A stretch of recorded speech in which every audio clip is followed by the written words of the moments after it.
And we're back. I'm Professor Scott Plum with the Minnesota Sales Institute with Bill Hellkamp of Reach Development Systems.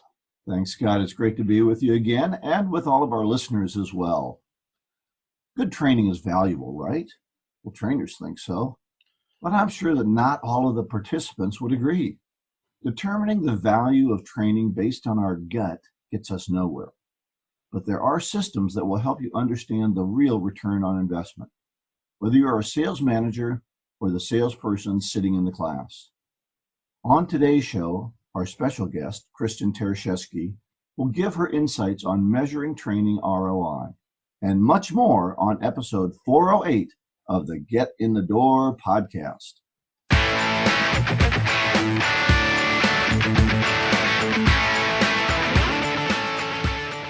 Our book club today, we're going to be talking about a chapter in the book, The Magic of Thinking Big by Dr. David Schwartz. The chapter 5 is how to think and dream creatively. And Bill, I think you've got a few points that you wanted to start off with.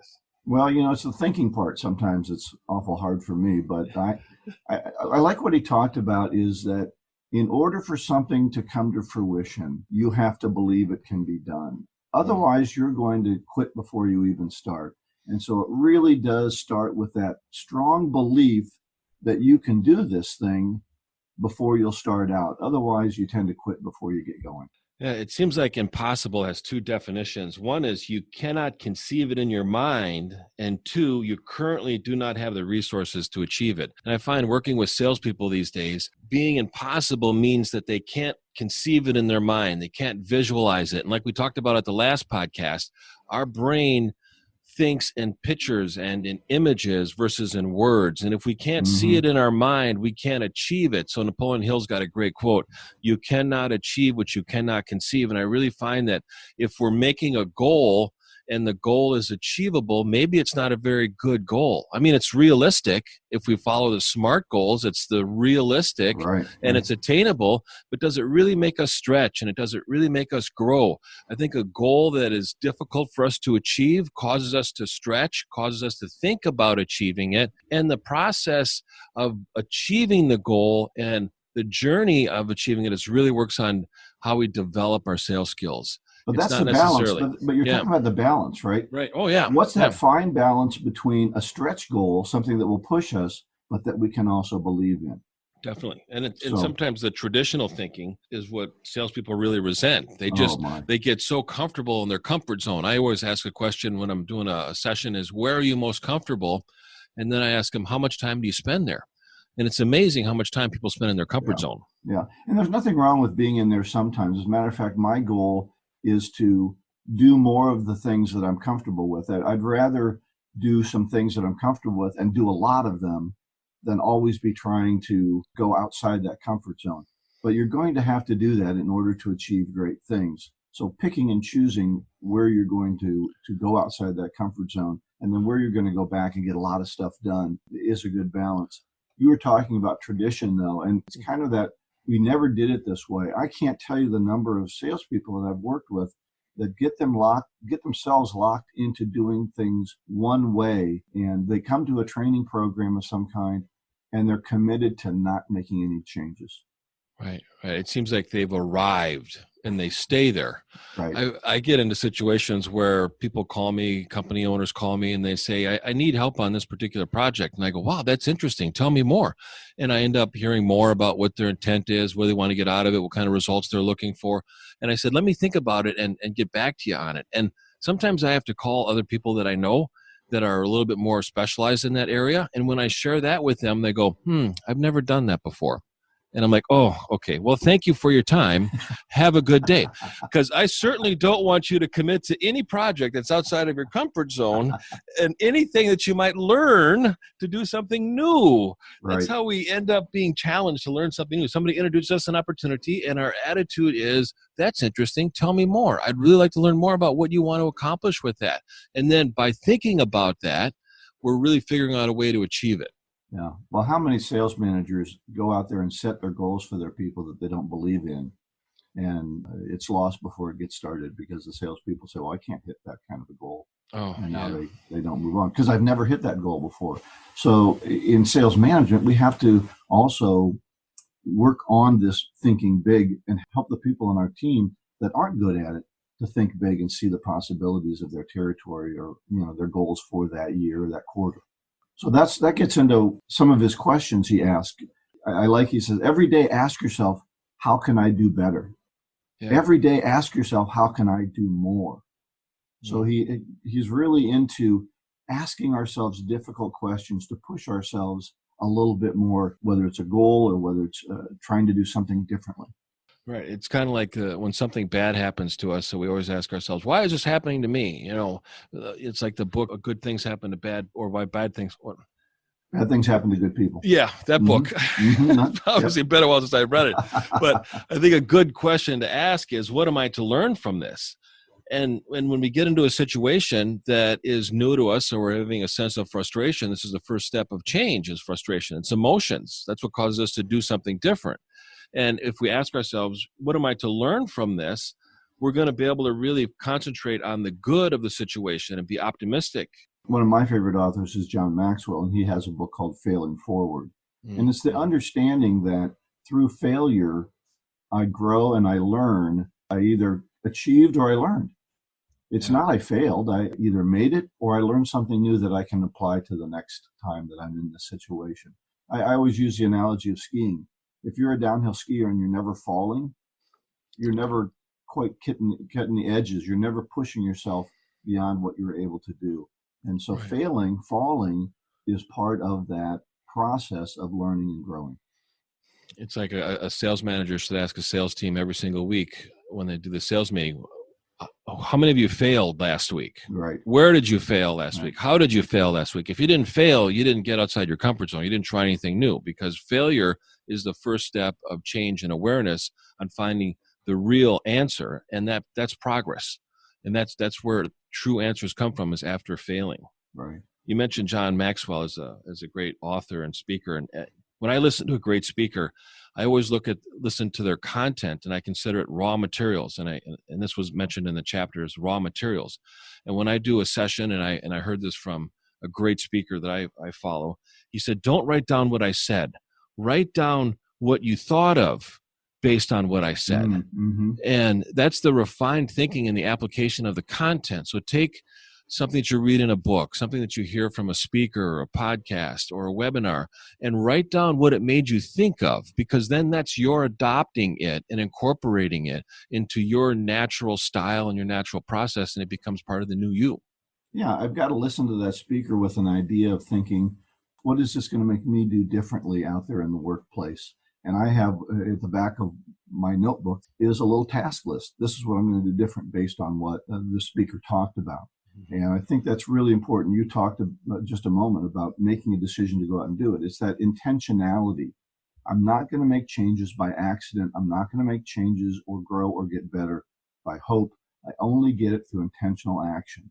So as you listen to speakers, as Scott says, write down what you're going to do differently. I think the last thing that he mentions is mental stimulation, and I found this really intriguing. He promoted two ideas. One is being involved in an industry group, and you and I have been involved in PSA for many, many years with the Professional Sales Association in the Twin Cities. Yep. And then the other group is a non-industry group, which really helps us kind of see the big picture. It still gives us content. It's like cross-pollination between another industry and our industry. And when we listen to how another industry does it, it really gives us ideas on how we can bring a new technique or a new practice into our industry. Sometimes we get so incestuous with our own industry and everything just starts to get regurgitated within our own industry that nothing fresh comes in. It's the Dead Sea thinking versus the Sea of Galilee, which constantly has fresh water going through it, through the Jordan River, and new ideas come through it all the time. I got a call one time from a big telecom company, and they say, have you ever worked with a telecom company? And I go, let me think. I don't think I did. They said, well, why should we hire you if you don't have any industry experience in the telecom industry? And I go, well, because I'd probably be bringing some ideas that are not from the telecom industry. So your salespeople wouldn't sound like they're from the telecom industry. Yeah, I think I see that a lot in sales managers. They want industry expertise. Heck, you've got industry expertise. You need some non-industry expertise. Right. Quit. And they do it in hiring too, Scott. I'm going to hire this person who got fired by 3 other telecom companies to be my next salesperson. Right. Hey, there's a reason he got fired by 3 other telecom companies. He can't do the work. Find somebody who knows how to work, and you can teach them. This is going to be sounding really terrible to say, but they don't move in with a box. They move in with 3 trash bags that they carry from their previous job. That's and right. they go, let me put up and set up here over in the corner here with all this trash that I brought from bad habits from my last company. Yeah, they're too comfortable with the move. So one last thought I want to bring to bear on this is he talks about stimulating your mind by associating with optimistic people. Napoleon Hill talks about the mastermind group, and I just can't think anything more important for your career than getting together with 7, 8 optimistic salespeople from different industries, cross-pollinating ideas. So that's one other thing you might think about, is starting your own mastermind group and sharing those ideas with optimistic people. This segment of the Get in the Door podcast is brought to you by Steve Kloida's book, The Art of Prospecting, Your Guide to Getting in the Door. Steve Kloida was known internationally for increasing salespeople's ability to make solid appointments with qualified prospects. You too can learn this essential skill by ordering a copy of his superb book, The Art of Prospecting, Your Guide to Getting in the Door. In this book, Steve shares the top strategies and tactics he has developed, implemented, and personally tested with more than 1 million sales and prospecting calls. You can get his book on the website theprospectingexpert.com. In addition, check out his other great online resources. Instant Sales Coaching, which will guide you through 5 online success modules. A guided prospecting process entitled Call Reluctance Transformer. And the Magnetic Selling Strategies Workbook, a detailed step-by-step guide to increasing your sales. Get any of these valuable resources at theprospectingexpert.com. Bill, I want to share with you an email that I got from a faithful listener. He said he's 2-timing me. And I thought, what does that mean? And he says, I listened to every episode of the podcast twice. So I go, that's great. So I know that there's a lot of great podcasts out there, and I imagine that our listeners are listening to more than one sales podcast. And I always want to thank you for listening to ours, as including it in the list of podcasts that you listen to. Yeah, so, and if you want your ideas and you have questions, send them over to us. We're happy to look at those and respond to questions. And hey, what did you mean by this in the podcast? Sometimes things need to be illustrated a little bit more clearly than maybe Scott and I were able to in the podcast. So please do talk to us. I did get some feedback from Rigo from Texas. He said, I just started listening to your podcast. Awesome content and just what I need to get up off the mat. Keep up the great work. And I was really struck by his get up off the mat. Selling is a difficult career. It's not a hobby. It's a career. And sometimes you do need to get up off the mat and get somebody to help you regain that energy that you're looking for. So we're hoping that we can be part of that, regaining that energy for you. So I'd like to ask a favor of everybody that's listening. Please subscribe and share the podcast. Our goal is to provide resources, and we need you to share the resources. So be the source of the resource. So thanks for subscribing. Well, now we're ready for our key topic, and that's a conversation with Kristen Taraszewski about measuring training ROI, or return on investment. Kristen is an experienced consultant with demonstrated history in the design and build of global training programs that amplify outcomes. She started her career at NASA as a flight control engineer. She worked on Mission Control Center in Houston. She's a biomedical engineer by education. Scott, we're going to be wiped out here. Scott and I have very little. We're self-taught, right? I mean, I keep thinking about, well, it does require a rocket scientist. I go, well, we've got one here. We got a rocket scientist, yeah. So if you ever said you need a rocket scientist, here we go. A biomedical rocket scientist. So that's great. She worked with at the Gagarin Cosmonaut Training Center for the space station program in Russia to help establish their the U.S.-Russia cooperative work on the space station. She's now the CEO of 11.2. The company partners with global companies to build training and development programs that amplify performance. So, Kristen, welcome to the podcast. Thank you, Bill. Thanks, Scott. I'm a big fan of this podcast. Great topics, great information. I really enjoyed listening to you guys. It's awesome to be here today. I'm really thankful for the opportunity to talk about measuring the return on investment for training salespeople. I think as a salesperson, as a trainer for years, this can be elusive for people. So why do you think it's important for companies to create digital training material for their sales professionals? It's my belief that digital training has been an essential part of training for years. But, before I get too into this, I want to just ask everyone to think about digital training as an enrichment, not as a replacement for face-to-face training. Digital training, when used kind of in a system, can give the learners initial exposure to the material and really elevate the outcome of those face-to-face or those Zoom-to-Zoom sessions that we're doing these days. It also provides an awesome place for the salespeople to go back and reference the material they may have questions on. It's my belief that now more than ever, it's critical that we transition to include a component of our training programs as a digital delivery. According to the New York Times, Google and Facebook have recently said that their employees will be working from home until next year. So, the world is changing. It's changing how we think. It's changing how we act. We're interacting in different ways. So we absolutely need to transform how we train, or we'll be left behind. Traditional methods of training salespeople relies on these single prolonged events or taking the salespeople out of the field for a couple of days. Usually massive PowerPoint decks, a lot of time, a lot of travel, stretches the resources of the technical team. These types of events, when you add up all of the costs for the technical team and the training people, cost about $3.4 thousand per salesperson per day. And I guess the sort of alarming fact of this is that data shows that retention rates from these types of events is about 5 to 10%. Ooh. So training your sales team of 10 people, $68,000, your return on that investment is about $6,000. So it's important. I'm sorry to interrupt you, but it's very important to space training out if you can, because it gives the salespeople the time to try it out and then come back to the expert and say, this didn't work for me, or it didn't work quite right. Absolutely. It's kind of the do, learn, do, so to speak. Right.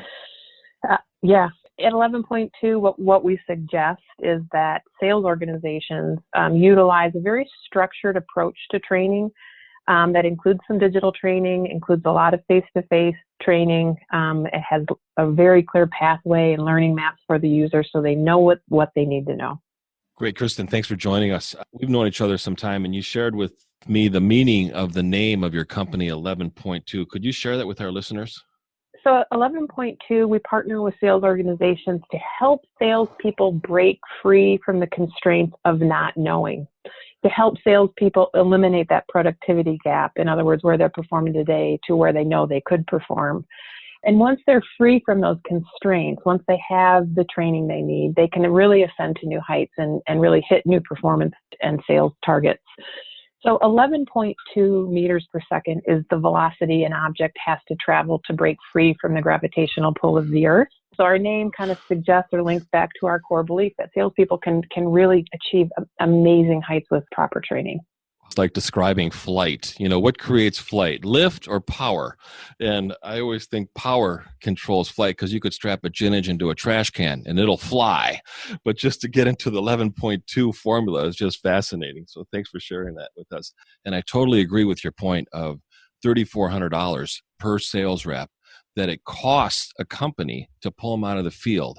So what steps would you recommend for companies to take to get started on a good, effective training program?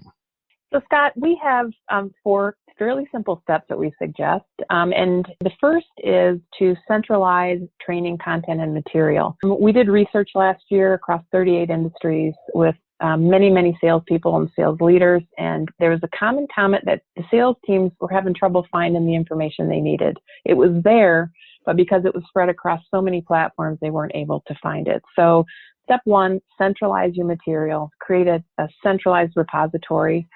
Second thing is make it small.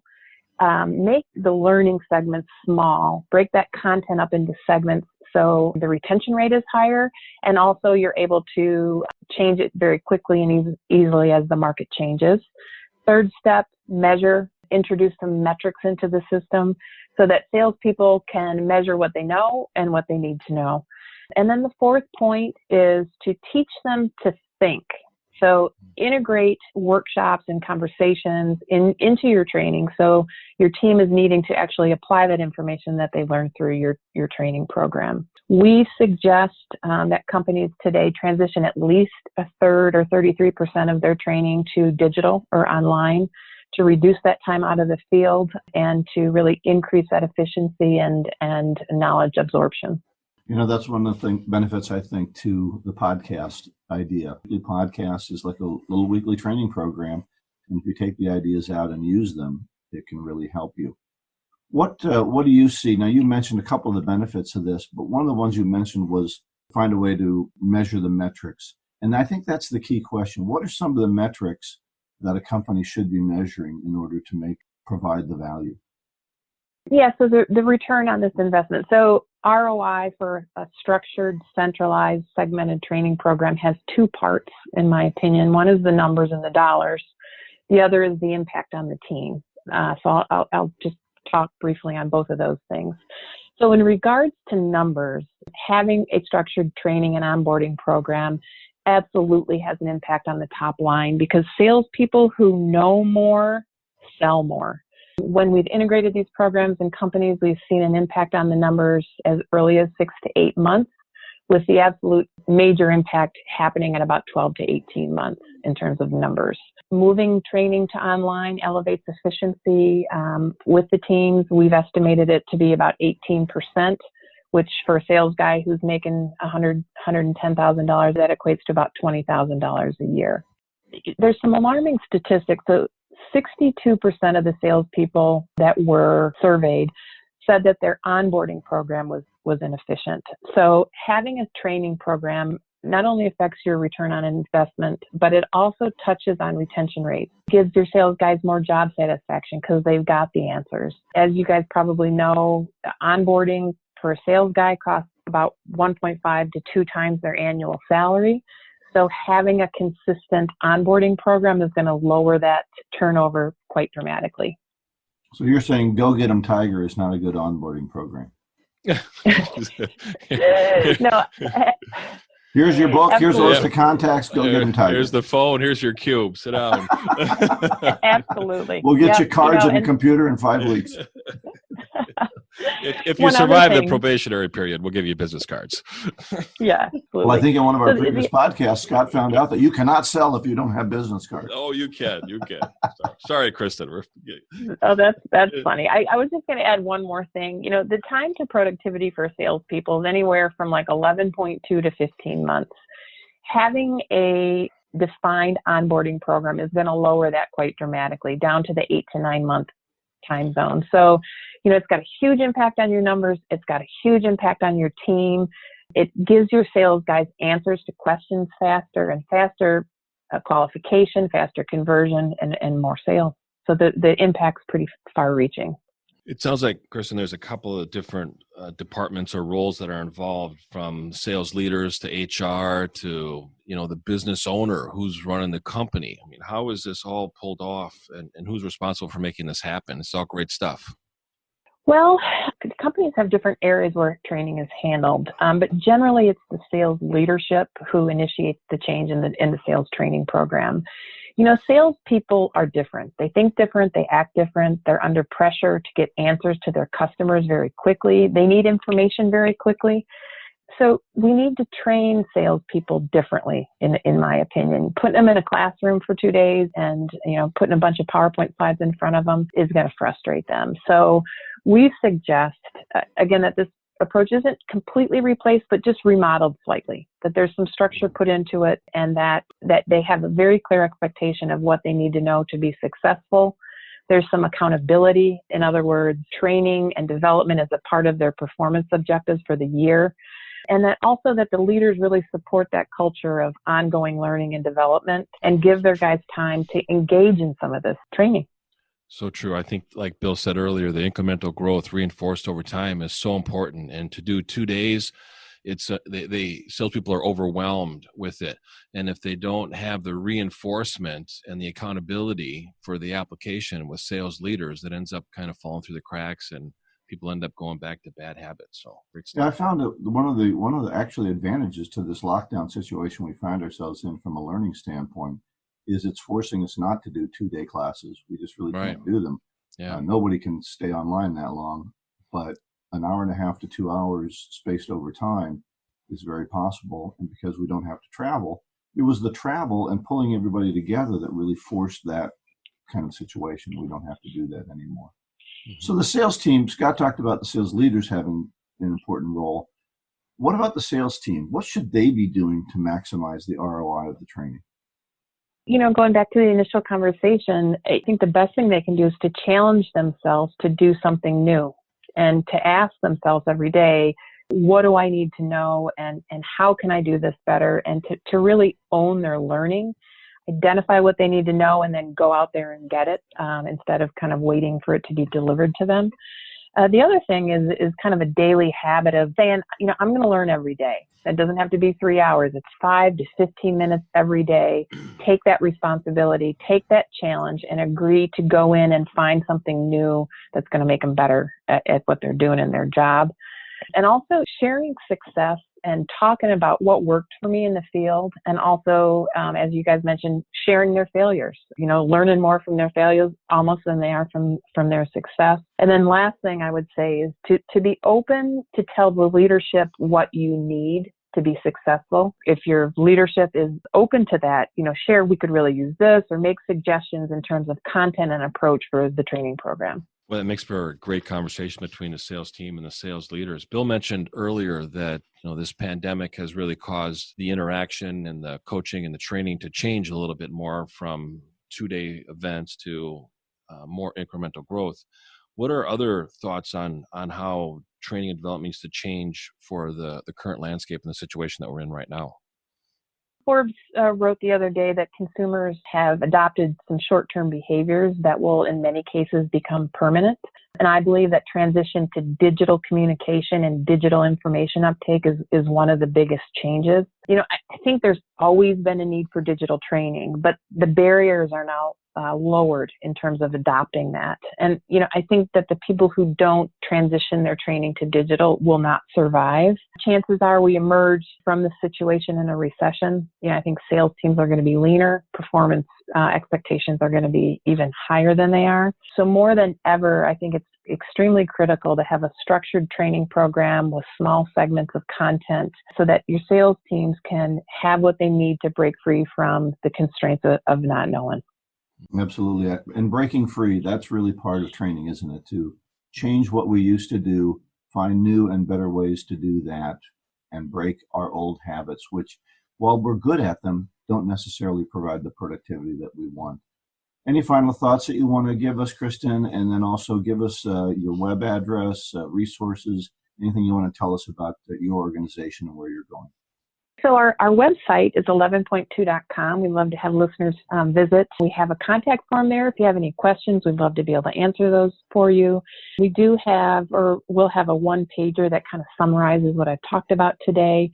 And a quick little plug, we are in the process of creating an IT product that will automate this remodel that I talked about today in our conversation. It's a very simple learning structure for salespeople, and then it allows them to test their knowledge and identify what they need to know and apply it in a game situation. So that should be coming out sometime early next year. And other than that, I'm super grateful. Again, thanks so much for the opportunity. Great to talk to your listeners and be involved in this interesting conversation with you guys. Thanks, Kristen. Thanks for joining us. Yeah, you bet. Thanks. And we'll have the website on our show notes too, so you can check out more information about Kristen's company by going to getinthedoorpodcast.com. Our gold nugget for today is the quote from an African proverb: if you want to go fast, go alone. If you want to go far, go together. Yeah, I like this quote, Scott. And so many times, you have an if-then quote sort of thing like you have here. And it seems to me it's, if you want to be a failure, do this. And if you want to be a success, do this. But I was struck by this one, that both of these are achievable. Both of them are thoughtful goal. Depends on what your objective is. Do I want to go fast or do I want to go far in this? So determining your goals, knowing where you want to go before you put the team together is very crucial. What were your thoughts on grabbing this quote? I really like this because in some cases we can't do it all and we need help. And sometimes we can be overly self-reliant. There's a lot of responsibility that salespeople have. When they take on stuff that other people can do maybe better or more efficiently, it really is a good trade of our time to concentrate on our strengths and to manage our weaknesses, and to be able to feel comfortable asking other people for help, to not feel like we need to control everything, to be able to delegate other tasks with the communication of defining what the expectations are in the beginning and what you're expecting back when the task is completed, I think can be a lot of work, but in the long run, it's going to allow you to go a lot farther. And you're going to be able to do a lot more if you involve other people and not just be so self-reliant. I think about over self-reliant salespeople are like watching a tractor pull, where that weight just comes right up on that tractor and it just stops and you cannot move anymore. And if You're you from think the about, Midwest, right? So I am. I'm from Minnesota. Yeah, nice. Summers on the farm and everything. Nice, I mean, yeah. that's where I learned my work ethic. So I could talk Gentlemen about, and ladies, if you don't know what a tractor pull is, you may have to go and Google this. Yeah, YouTube, a tractor pull. We'll talk about walking beans and baling hay on our next episode. All right. Well, one of the things we're starting to do that's kind of fun is we're creating little memes with the quotes. So if you like a quote and you want to memorialize it or put it on a screensaver or something, we're creating those and attaching them as part of our resources. Well, listen, it's been good getting together with all of you.